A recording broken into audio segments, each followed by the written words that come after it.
Assalamualaikum warahmatullahi wabarakatuh. Ketemu dengan saya Dwi Hidayati di Hanura TV.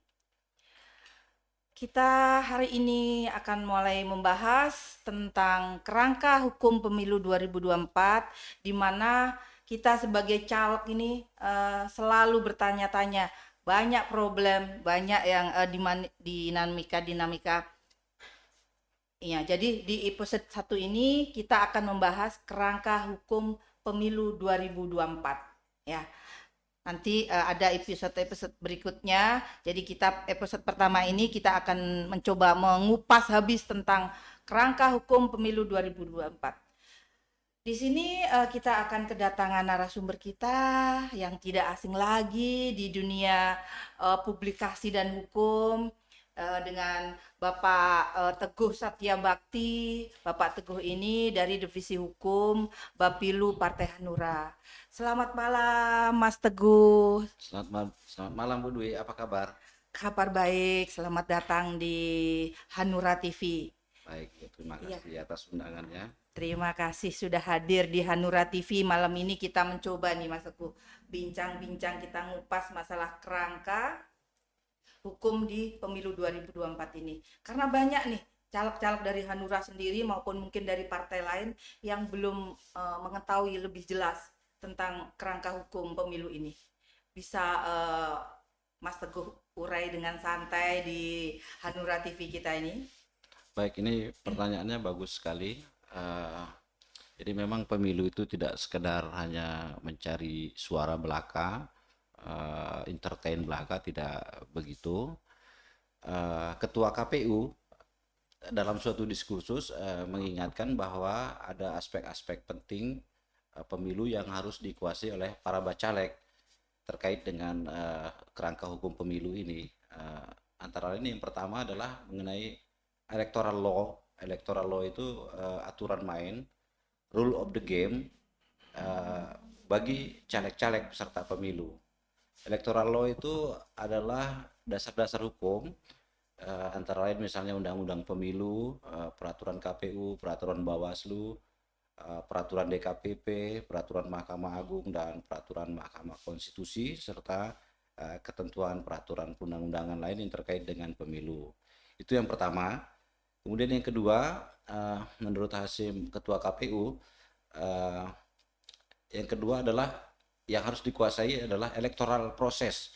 Nah, sebentar Mas Teguh, Okay. sebelum menginjak ke situ nih, yang kita debatkan setiap saat, kalau saya ketemu sama-sama caleg nih, kita ini gimana nih mekanisme kita, uh, peran serta KPU sama Bawaslu untuk caleg-caleg gini. Nah, itu saya coba untuk kupas sama Mas Teguh. Bagaimana nih peran Bawaslu dan KPU untuk para caleg ini? Ya, sebagaimana saya sampaikan tadi, yang harus dikuasai juga yang kedua adalah electoral proses. Electoral proses ini adalah menyangkut tahapan-tahapan pemilu. Tahapan-tahapan pemilu ini tentunya melibatkan para penyelenggara pemilu, antara lain KPU, Bawaslu, DKPP, dan institusi-institusi lembaga negara lainnya. Jadi bacalek-bacalek itu juga harus mengetahui apa tugas dan kewenangan dari masing-masing institusi itu. KPU sudah menetapkan electoral proses ini, tahapan-tahapannya yang diatur di dalam peraturan KPU itu, misalnya pertama tentang pendaftaran dan verifikasi peserta pemilu, kemudian yang kedua tahapan tentang penetapan bacalek yang nantinya mungkin Oktober ya, terus yang ketiga tahapan kampanye, masa tenang, perhitungan suara, pengambilan suara, terus pemungutan suara, perhitungan suara, dan terakhir adalah rekapitulasi Iya, saya hasil putus suara. lagi nih, maaf Mas Teguh, masalah penghitungan suara. Kebanyakan caleg-caleg kita ini khawatir dan was-was masalah TPS dan di kecamatan. Bagaimana selama ini bahwa perolehan suara kita caleg-caleg ini akan bisa hilang atau bisa ada penggelembungan suara di tingkat TPS maupun di kecamatan. Itu gimana? Secara hukumnya seperti apa? Ya, Artinya itu tahapan proses pemungutan suara dan perhitungan suara ya. Ini adalah rangkaian dari electoral proses tadi, tahapan-tahapan yang sampai kepada proses pemungutan suara dan perhitungan suara. Mengenai kekhawatiran itu, tetapi tidak hanya sebatas itu saja yang harus dikuasai Bacalek, bahwa tahapan-tahapan itu dari hulu sampai hilir harus dikuasai juga. Apabila ada persoalan yang timbul dari setiap tahapan itu, akan ada penyelesaian masing-masing oleh lembaga-lembaga terkait. Nah, ini yang harus dikuasai oleh para para bacalek. caleg Misalkan pada tahapan kampanye misalnya ada pelanggaran pidana pemilu, kemana para bacalek itu harus harus mengadu. mengadu misalnya. Terus ada pada saat masa tenang misalnya ada pidana pemilunya, maka bacalek itu kemana juga harus mengadu. Jadi semua ini Ada kaitannya sama tahapan-tahapannya ya. ada tahapan-tahapannya, termasuk juga keberpihakan atau kecurangan yang dilakukan oleh para penyelenggara. Nah, selain para penyelenggara juga bacalek juga harus tahu diri, dia juga punya batasan-batasan juga sebagai peserta itu, apa tugas dan kewenangannya sebagai peserta itu juga sudah diatur di dalam peraturan itu. Jadi ada keseimbangan baik oleh para peserta dengan para penyelenggara itu. Jadi ada mekanisme check and balances, saling mengawasi Oh gitu. antara peserta dan penyelenggara itu sendiri. Apakah apakah caleg ini ada kiat khusus untuk apa agar suara itu tidak bisa dimanipulasi di tingkat TPS maupun di kecamatan yang selama ini diresahkan kan seperti itu, atau mungkin dengan saksi-saksi, adanya badan saksi tiap TPS, itu kan sangat diperlukan mungkin untuk antipasi adanya suara penggelembungan suara atau menghilangkan suara itu. Bagaimana itu, Pak? Iya, kalau secara hukum itu sudah diatur, sedangkan mengenai mekanisme, cara penggalangan atau apa mungkin nanti ada divisi lain yang lebih expert ahli menjelaskan mengenai hal itu. Hanya saja kalau dari aspek hukumnya tentunya sudah diatur mengenai siapa yang menjadi saksi, KPPS dan sebagainya itu kan mengenai strategi cara itu di lapangan nantinya. Nah, Mungkin ini Mas Teguh lebih simpelnya ada saran atau kiat khusus atau masukan untuk para caleg gitu. ya, saran saya ya kaitan dengan yang tadi ya, apa yang harus dikuasai oleh para bacalek sesuai dengan arahan Ketua KPU tadi saya mengatakan yang pertama dia harus menguasai electoral law, aturan main dalam pemilu, yang kedua tadi electoral proses mengenai tahapan-tahapan pemilu, dan yang ketiga adalah menyangkut masalah electoral law enforcement, maksudnya penegakan hukum pemilu apabila terjadi hal-hal yang merugikan bacalek itu. Electoral law enforcement, penegakan hukum pemilu itu ada dibagi menjadi dua, yaitu penegakan hukum pemilu di bidang pelanggaran dan di sengketa pemilu. Pelanggaran ini meliputi misalnya pelanggaran pidana pemilu ya, nanti kalau para bacalek merasa dirugikan dia bisa melaporkan kepada Gakumdu dalam sistem peradilan pidana. Kemudian apabila ada pelanggaran administrasi pemilu yang bersifat TSM, dia bisa ke Bawaslu setempat sesuai dengan jenjang level mereka, misalnya kabupaten kota, dia bisa di Bawaslu kabupaten kota, provinsi dan seterusnya. Kalau dia menyangkut masalah kode etik, misalnya keberpihakan para penyelenggara pemilu, dia bisa melaporkan ke DKPP.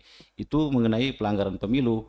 Sedangkan mengenai sengketa pemilu ini juga dibagi menjadi dua, Bu. Ada sengketa proses non hasil, misalnya dia bisa melaporkan kepada Bawaslu, kemudian ke PT UN dan berakhir di Mahkamah Agung. Sedangkan menyangkut sengketa hasil mengenai perselisihan hasil pemilu, nanti para bacalek ini merasa dirugikan, terkurangi dia punya suara, dia bisa mengajukan permohonan ke Mahkamah Konstitusi. Jadi menurut saya ketiga hal itu harus dikuasai oleh para Oleh bacalek caleg. yang akan ikut konsentrasi dalam pemilu Nah, 2024 yang akan datang. dengan berkaitan dengan itu, Mas Teguh. Saya juga salah satu caleg ya. Kebetulan saya caleg dari DPRD Kota Depok nih. Promosi sedikit nih, biar yang orang Depok mengenal saya Ya, gitu. Uh, nanti jangan lupa juga untuk mensubscribe Hanura TV ini, like sebanyak-banyaknya di channel Hanura TV ya. Jadi biar Hanura TV ini bisa Oke. melebar ke sayap semua Iya. partai, khususnya partai kita. Iya. Pertanyaan saya sebagai caleg ini nggak asing lagi bahwa kita ini selalu merasa takut dan takut menghadapi penghitungan suara itu lagi. Iya. Jadi untuk selain adanya saksi, ada tahapan seandainya kita merasa dicurangi, seandainya kita ada bukti untuk penggelembungan suara, berarti ada ya tahapan untuk pelaporan sebagai caleg. Iya. Ya. Iya, ada tahapan yang demikian, tetapi tidak hanya sebatas itu. Dari tahapan kampanye masa tenang itu juga kita sudah bisa melakukan upaya-upaya litigasi apabila kita dirugikan, upaya-upaya hukum. Jadi tidak sebatas pencurian suara atau penggelembungan suara itu. Jadi data-data, bukti-bukti terkait itu kita kumpulkan apabila pada saat rekapitulasi perhitungan suara, ternyata data-data kita tidak cocok dengan keputusan KPU penetapannya dan kita merasa dirugikan. Oleh karena itu, data-data itu menjadi penting dan bukti-bukti berikut saksi-saksinya sebagai upaya kita ketika kita akan mengajukan gugatan di Mahkamah Konstitusi mengenai hasil pemilu yang akan datang. Oh, terima kasih. Jadi kesimpulannya dari bincang-bincang santai kita malam ini bahwa kerjasama antara caleg sama Bawaslu dan KPU itu memang sangat diperlukan, dan tahapan-tahapan kerangka hukum dalam pemilu 2024 itu seyogianya semua caleg memahami kerangka hukum pemilu itu.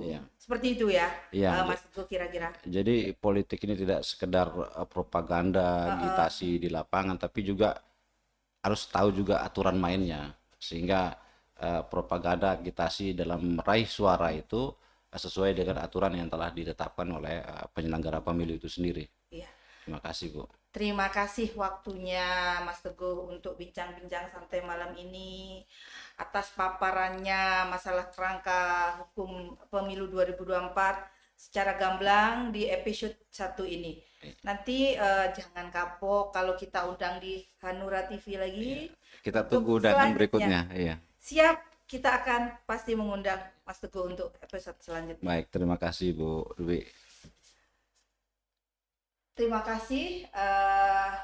Untuk next time kita akan mencoba membahas dengan apa yang sudah dipaparkan hari ini, akan kita kupas lagi selanjutnya di episode 1, 2, 3 dan selanjutnya. Untuk itu closing malam hari ini saya akhiri dengan kata Hanura harus bangkit, jaya menang.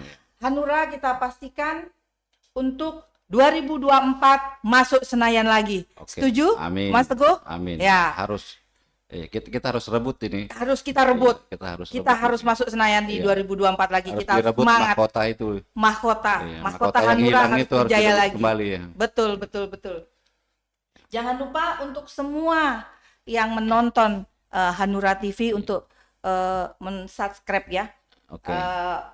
Komen dan follow-nya di Hanura TV kita, dan jangan lupa juga yang sudah menonton like sebanyak-banyaknya untuk Hanura TV. Cocok Bu Dwi ya. Ya, cocok kan? Cocok. Kita beri semangat untuk Hanura. Hanura bangkit, jaya menang, dan di 2024 kita pastikan untuk Hanura masuk ke Senayan. Amin. Akhir kata saya dan Mas Teguh undur diri. Assalamualaikum warahmatullahi wabarakatuh. Makasih Mas.